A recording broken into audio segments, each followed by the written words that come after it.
ক্রমবুদ্ধায় দ্বন্দ্বের দ্বারা কখনো জয়লাভ করা যায় না এবং বিবাদের দ্বারা কখনো সাফল্য অর্জন করা যায় না।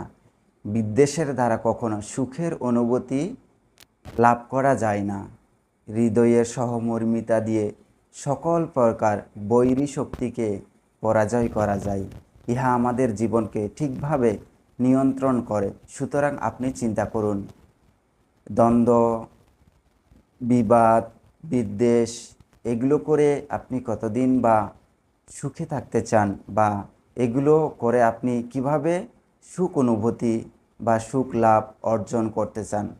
তার পরক্ষণে আপনি যদি সহমর্মিতা, হৃদয় দিয়ে ভালোবাসেন, হৃদয় দিয়ে মানুষকে আপন করেন বা আদর করেন, ভালোবাসা প্রদান করেন, তাহলে দেখবেন যে আপনার মধ্যে যত প্রকার বৈরিতা আছে বা আপনার সাথে যত প্রকার বৈরিতা